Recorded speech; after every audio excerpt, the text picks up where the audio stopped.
The Susan B. Anthony List is an anti-abortion group that supports conservative candidates for office. Here's what the Susan B. Anthony List says was the mistake Republicans made in this year's elections. What we had, unfortunately, was a de facto truce on social issues. A de facto truce on social issues on one side, but in a full embrace of the war on social issues on the other side. Republicans had the truce. Obama had launched a war over abortion. Voters overwhelmingly disagreed with those extreme positions of the president and the Democratic Party. Moving forward, the Republican Party and its candidates must expose and exploit those vulnerabilities. See, if you ask the anti-abortion activists, the only reason Republicans lost this year, the only reason Mitt Romney is not president-elect right now, is because he was not anti-abortion enough. The group says in its own internal polling of likely swing voters, that polling proves that the reason Republicans did so poorly is because Republicans this year were not anti-abortion enough. Which is funny, because actual exit polling from the actual election yesterday shows that 59% of voters think that abortion should be legal in this country, which is the position of President Obama and a majority of Democratic candidates. And that is a 23-point advantage over the number of voters who think abortion should be illegal, which is the position of Mitt Romney and most Republican candidates.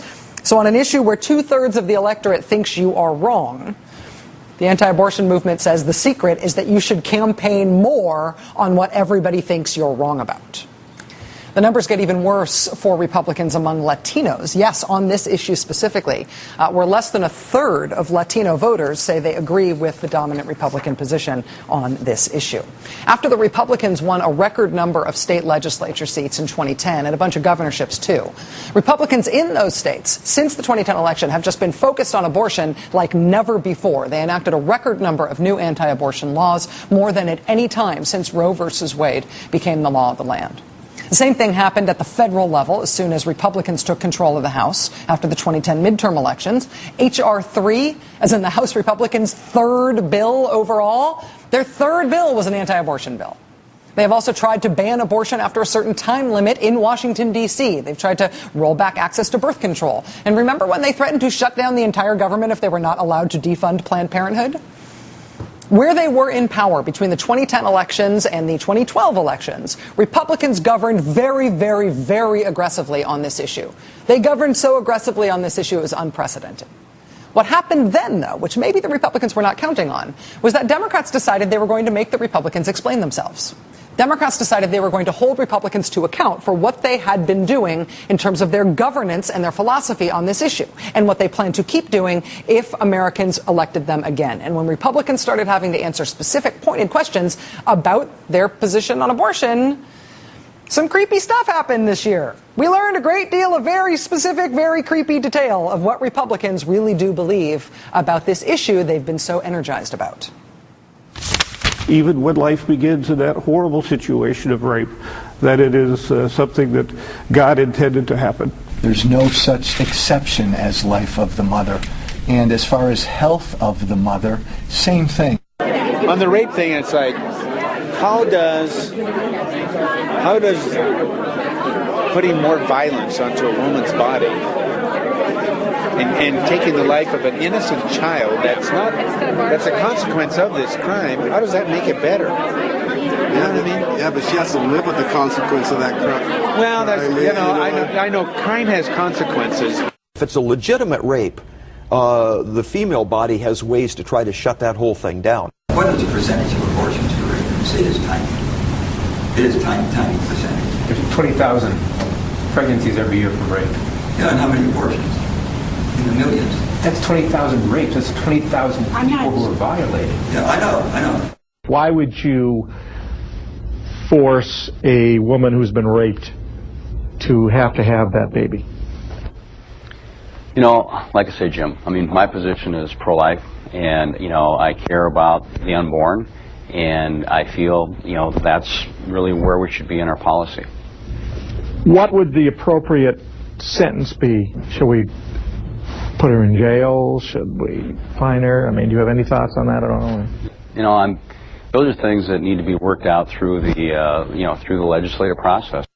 Do you believe that a woman should be forced by the government to give birth to a rapist baby against her will? I've always in my career, and to this day, been loyal to the principle of life. I'm pro-life. I'm profoundly pro-life. I'm pro-life to my core.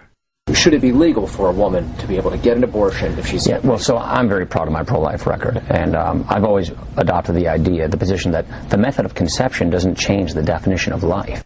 How would you tell a daughter or a granddaughter who, God forbid, would be the victim of a rape to keep the child against her own will? I lived something similar to that with my own family. She chose life, and I commend her for that. She knew my views, but fortunately for me, I didn't have to. She chose the way I thought. Now, don't get me wrong, it wasn't rape, but she did. Similar how?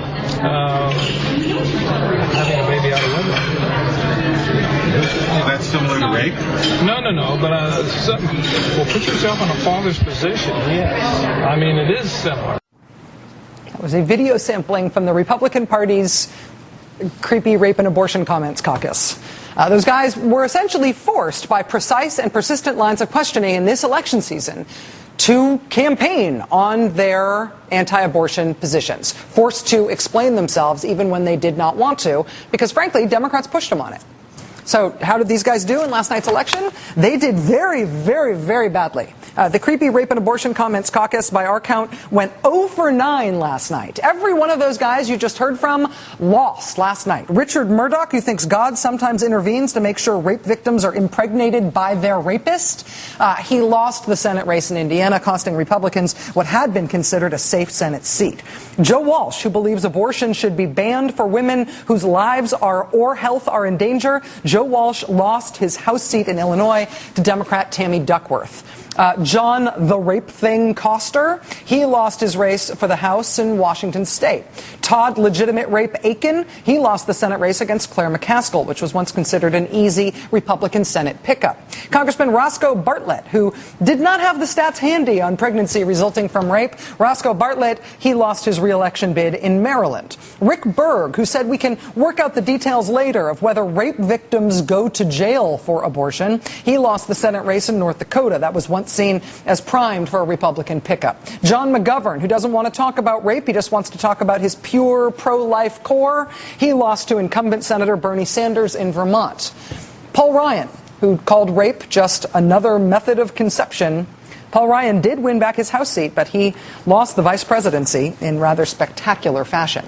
And Tom Smith, who thinks getting pregnant out of wedlock is totally similar to getting pregnant by being raped, just put yourself in the father's position, he lost his U.S. Senate bid to incumbent Democratic Senator Bob Casey of Pennsylvania.